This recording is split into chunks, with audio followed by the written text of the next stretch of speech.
시청자 여러분 안녕하십니까? 저희는 학내 이슈를 진단하고 분석하는 학내 최초 좌담 프로그램 시샤연구소입니다. 지난 3월 12일이었죠.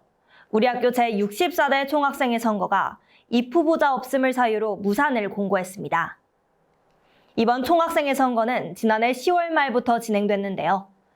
작년 11월에 낮은 잠정투표율로 제1차 선거가 무산돼 지난 3월에 제2차 선거가 실행된 겁니다. 하지만 이 또한 무산됨에 따라 오는 11월에 제3차 선거가 진행될 예정입니다. 현재는 총학생회의 부재로 연석회의가 직무를 대행하고 있는 실정입니다. 그래서 이번 시샤연구소 1부에서는 제64대 총학생회 선거 무산의 배경과 총학생회 부재 시 직무대행 시스템에 대해 알아보겠습니다. 이어서 2부에서는 과거 총학생회 선거 상황을 함께 살펴보며 총학생회 선거와 그 결과에 대한 학생들의 의견을 들어보는 시간을 가져보도록 하겠습니다. 그럼 먼저 이록기 기자와 총학생회 선거 무산에 관한 대담 나눠보도록 하겠습니다. 안녕하세요. 네, 반갑습니다. 네, 제64대 총학생회가 지난 2월 선거관리위원회 모집 공고를 시작으로 우리 학교 총학생회 선거를 알렸는데요. 모집 공고 약 3주 만에 총학생회 선거의 무산을 발표했습니다. 제64대 총학생회 선거가 무산된 원인에 대해서 설명 부탁드립니다. 지난 3월 12일 제64대 총학생회 제2차 선거관리위원회는 후보자 없음을 사유로 선거 무산을 공고했습니다. 지난 2월 28일부터 7일간 예비 후보 등록 기간이 있었으나 등록한 후보가 없었습니다. 총학선거시행세칙 제45조 6항에 따라 등록 기간이 7일 연장되었으나 마찬가지로 등록한 후보가 없었습니다. 결국 같은 조항에 의거해 재선거도 무산됐습니다. 예비 후보 등록 기간이 연장되었음에도 후보자가 없어서 무산됐군요. 그런데 지난 3월에 진행된 총학생회 선거 또한 제1차 선거 무산에 따른 재선거였는데 제1차 선거 당시에는 어떤 이유로 선거가 무산됐는지 궁금합니다. 네, 이번 총학 재선거는 지난해 11월에 1차 선거가 무산됨에 따라 진행됐습니다. 제64대 총학 1차 선거의 경우 선거운동본부 파도가 단독 출마했었는데요. 총학 선거시행세 측에서는 과반수의 투표가 성사되지 못하면 해당 선거가 무산임을 규정하고 있습니다. 지난해 총 5일간 진행된 본투표는 24.4%의 잠정투표율로 마무리됐고 낮은 잠정투표율로 인해 선거관리위원회에서 연장투표를 진행하지 않기로 결정하면서 선거가 무산됐습니다. 네, 지난해 11월에 있었던 1차 선거와 올해 3월에 실시됐던 2차 선거까지 계속해서 총학생회 선거가 무산되고 있군요. 이렇게 선거가 성사되지 않아 총학생회가 공석인 경우에는 앞으로 어떻게 진행됩니까? 지난 1차 선거 무산 이후 총학생회 측에 근거해 단과대 학생회장과 동아리 연합회장이 단과대 학생회장 연석회의를 구성했습니다. 이때 연석회의는 총운영위원회에 의장과 부의장은 각각 총학생회장, 부총학생회장에 준하는 책임과 권한을 갖게 되는데요. 이번 재선거의 일정을 정하고 2차 선거관리위원회를 구성하는 것도 해당 연석회의에서 이루어졌습니다. 한편 이번 재선거 또한 무산되면서 다음 재선거는 총학 선거시행세칙에 따라 다음 학기인 11월에 시행될 예정입니다. 이에 따라 단과대 학생회장 연석회의에 총학생회 직무대행체제가 그전까지 유지될 예정입니다. 연석회의에서는 선거 무산 공고 이후인 3월 13일부터 중앙집행위원을 모집하며 실무를 준비하는 모습을 보이기도 했습니다. 네, 연석회의가 구성돼 총학생회 직무를 대행하는군요. 선거 무산 공고 직후 연석회의에서 바로 중앙집행위원을 모집하는 모습을 보니 총학생회의 빈자리를 열심히 채워주고 있는 것 같습니다. 더 나아가 지난해 11월 총학생회 선거와 함께 단과대 학생회 선거도 실시됐는데요. 이 단과대 학생회 선거는 어떻게 진행됐는지 궁금합니다. 지난해 11월에 단과대 선거에서는 인문대, 사회대, 농생대, 공대, 음대, 자유전공학부 총 6곳에서 선거가 무산됐습니다. 이 중 공대는 낮은 투표율로, 인문대는 선본의 사퇴로 인해 선거가 무산됐으며 나머지 4곳은 후보자 없음을 사유로 무산됐습니다. 이들 단과대도 마찬가지로 각자 선거 시행세칙에 따라 지난 3월부터 재선거 및 보궐선거가 진행됐습니다. 이 중 인문대, 사회대, 공대와 음대의 경우 입후보자 없음으로 다시 한번 재선거도 무산되었고 농생대와 자유전공학부는 선본 청명, 리플라이가 각각 단독 출마하여 연장투표 끝에 최종 당선됐습니다. 네, 그렇다면 농생대와 자유전공 학부를 제외한 6곳의 단과대 선거가 무산된 건데 이렇게 단과대 학생회가 공석인 경우에도 총학생회와 동일하게 연석회의 체제로 운영되나요? 선거가 무산된 단과대의 상황 설명 부탁드립니다. 맞습니다. 단과대 학생회도 다음 학기 11월 전까지 연석회의 체제가 유지됩니다. 단과대 연석회의는 각 단과대에 따라 학부, 과, 전공, 반 학생회장단으로 구성됩니다. 특히 공과대학의 경우 2016년 이후 8년 만에 연석회의를 맞이하기도 하여 이목을 끌었습니다. 각 단과대도 집행위원을 모집하며 학생의 직무대행을 보다 체계적으로 준비하는 중입니다. 네, 정리 감사합니다. 단과대의 경우 각 단과대의 특성에 따른 연석회의 체제가 유지되는군요. 그렇다면 총학생회 공석에 대해 이야기 더 나눠보겠습니다. 현재 우리 학교 제64대 총학생회가 지난해 11월부터 다음 재선거가 실시될 올해 11월까지 1년 동안 부재하는 상황임을 확인할 수 있었는데요. 이러한 총학생회의 부재, 이번이 처음인가요? 우리 학교 최초로 총학생회가 1년 내내 부재한 것은 2010년이 처음입니다. 당시 2009년 12월과 2010년 5월 두 번에 걸친 선거에서 모두 투표율이 미달되어 총학생회 없이 1년간 단과대 학생회장 연석회의 체제로 운영됐습니다. 2020년과 2021년에는 2년에 걸쳐 총학생회 없이 연석회의 체제로 운영되기도 했습니다. 해당 기간 동안 제62대 총학생회 선거는 2019년 11월에 1차 선거가 진행됐으나 2022년 4월에 진행된 6차 재선거 끝에 총학생회가 선출되기도 했습니다. 이처럼 1년 동안 총학생회가 부재한 것은 2010년, 2020년, 2021년에 이은 네 번째입니다. 이전에도 총학생회가 1년 동안 부재한 적이 3차례나 있었군요. 총학생회 부재 시 그 직무를 대행하는 연석회의 체제, 총학생회가 주도하는 것과는 약간의 차이가 존재할 것 같은데요. 기능적인 측면에서 총학생회와 연석회의의 차이가 있는지 궁금합니다. 연석회의는 총학생회의 직무를 대행할 의무가 있기 때문에 기능적으로 총학과 크게 달라지는 점은 없습니다. 앞서 설명드린 바와 같이 연석회의 또한 중앙집행위원회를 구성하여 기존의 학생회가 담당하는 행사는 물론 자율적인 학생사업도 진행하게 됩니다. 이번 2024년 단과대 학생회장 연석회의에서도 이번 4월 중앙집행위원회 사업 공모전을 실시하며 학생들과 소통하고 학생사업을 추진할 것이라고 밝혔습니다. 이처럼 실제 기능적 측면에서는 기존 총학들과 크게 다를 것 없다는 의견이 있습니다. 네, 진행사업과 행사 같은 기능적인 측면에서 총학생회와 연석회의의 역할이 거의 일치하다는 거군요. 그렇다면 연석회의만으로도 학생들을 위한 임무가 충분히 진행될 것 같은데 연석회의와 차별되는 총학생회만의 의의가 있나요? 연석회의에서 총학생회와 동일한 책임과 권한을 가지는 것은 맞지만 근본적으로 연석회의는 총학생회의 공백 기간 동안 그 역할을 대신하는 집단이라는 점에서 차이가 있습니다. 기본적으로 총학생회는 특정 공약을 내건 선거운동 본부들이 경쟁하여 선출되는 구조로 1년간 학생사회를 대표하며 지지받은 공약을 바탕으로 학생사업을 진행하게 됩니다.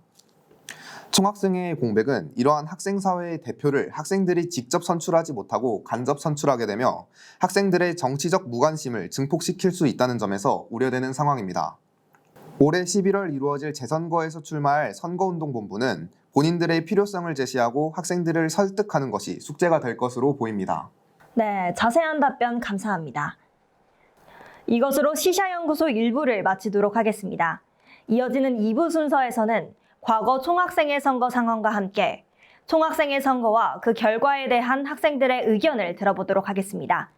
이로키 기자 수고하셨습니다.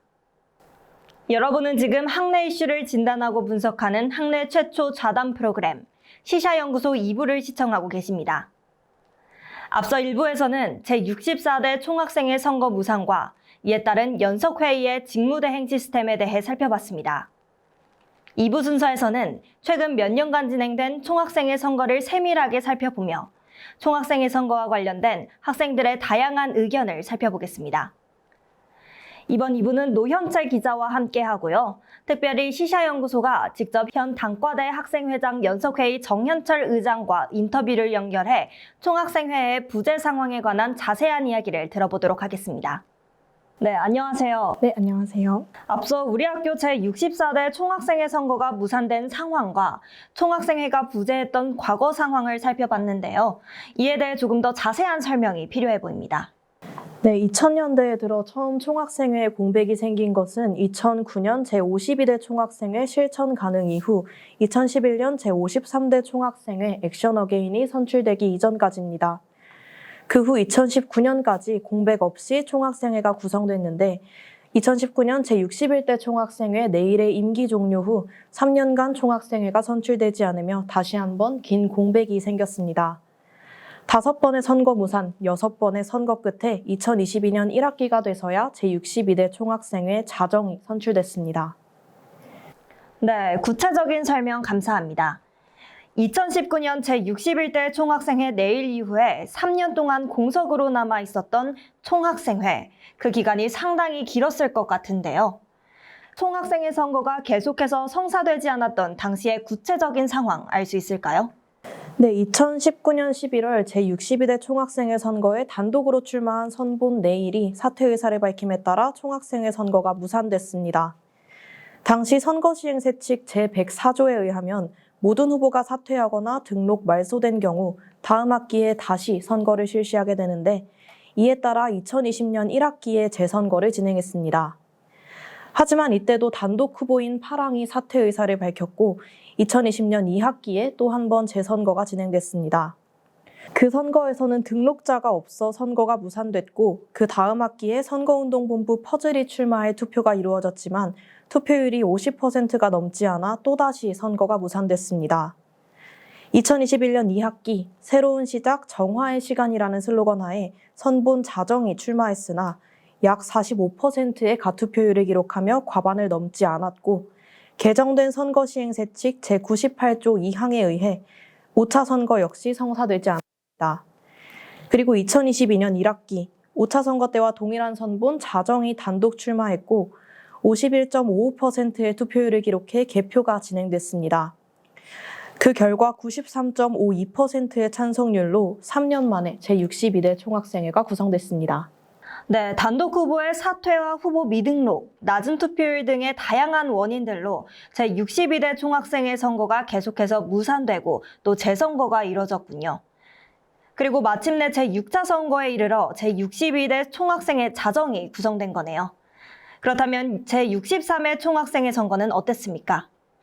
2022년 11월 진행된 제63대 총학생회 선거에는 정오와 공명 2개의 선거운동본부가 출마했습니다. 11월 14일부터 18일까지 일주일간 진행된 본투표의 최종 투표율은 39.05%였고 당시 선관위는 그 다음 한 주간 연장투표를 진행하기로 했습니다. 연장투표 마지막 날인 11월 25일 오후 2시경 투표율 50%를 넘어 개표가 가능해졌고 총 투표율 50.96%로 연장투표까지 모든 과정이 마무리됐습니다. 경선이었음에도 투표율이 저조해 연장투표까지 이어진 후에야 과반을 넘겼다는 겁니다. 개표 결과 정오의 득표율은 71.84%, 공명의 득표율은 25.92%로 함께 밝히는 새로운 시간 정오가 당선됐습니다. 네, 제63회 총학생회 선거 과정에서 연장투표가 진행됐다고 언급해 주셨는데요. 이 연장투표는 어떤 상황에서 이루어지는 건지 궁금합니다. 앞서 지난 총학생회 선거 과정에서 연장투표가 이뤄졌다고 말씀드렸는데요. 연장투표와 관련된 내용은 2020년에 개정된 선거시행세 측 제94조에서 확인할 수 있습니다. 본투표 종료 후 잠정투표수가 유권자의 과반을 넘지 못한 경우 선거관리위원회는 즉시 전원회의를 열어 연장투표 여부를 결정하게 됩니다. 연장투표에 대한 자세한 사항은 선관위가 의결로 정하되 본투표 기간보다 길게 정할 수는 없으며 2회 이상 실시할 수도 없습니다. 네, 연장투표에 관한 설명 감사합니다. 그런데 잠정투표율부터 가투표율까지 선거와 관련된 용어들이 조금은 생소하게 느껴지기도 하는데요. 최근 몇 년간 진행된 총학생회 선거 실태를 바로 파악하기 위해서는 이러한 용어들을 정확히 짚고 넘어가면 좋을 것 같습니다. 네, 워낙 많은 용어들이 사용되다 보니 이 부분에 대해 한 번 더 짚고 넘어갈 필요가 있을 것 같습니다. 먼저 잠정투표수는 각 투표소에서 투표소 도우미가 유권자에게 배부하여 소모한 투표용지 수와 전자투표를 시행한 경우 제출된 전자투표수의 합을 의미합니다. 잠정투표율이란 잠정투표수를 총 유권자 수로 나눈 비율을 의미하고요. 또 가투표수는 투표인 명부에 등재된 사람의 수를 뜻하고 가투표율은 마찬가지로 가투표 수를 총 유권자 수로 나눈 비율을 의미합니다.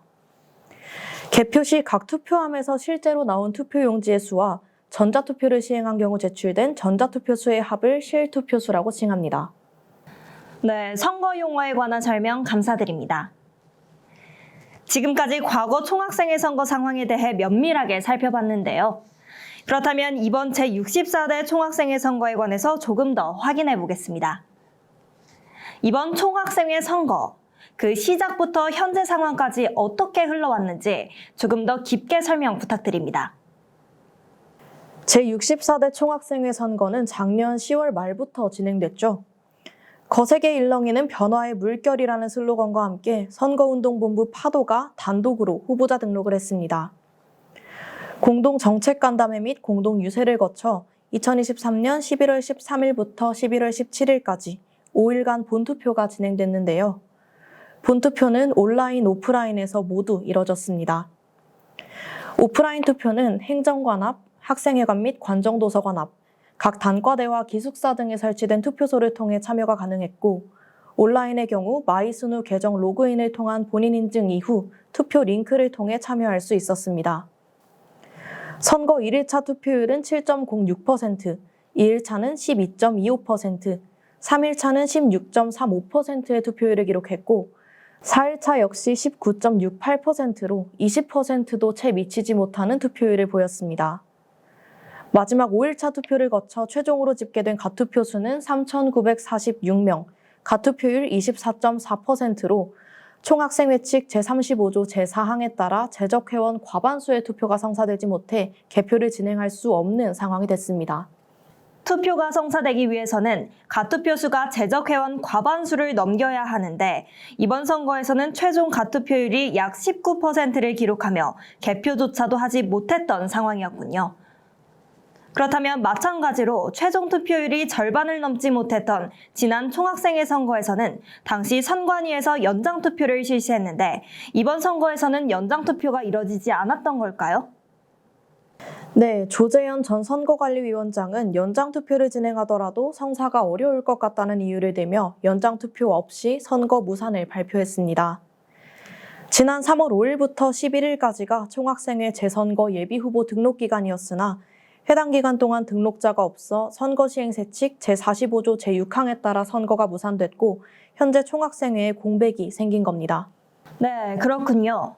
이렇게 총학생회 선거의 최근 동향을 살펴봤을 때 총학생회 선거 투표율이 계속해서 낮아지고 출마하는 선거 후보도 줄고 있는 것으로 파악됩니다. 이렇게 학생사회에서 총학생회 선거 참여율이 감소하고 있는 원인은 무엇인가요?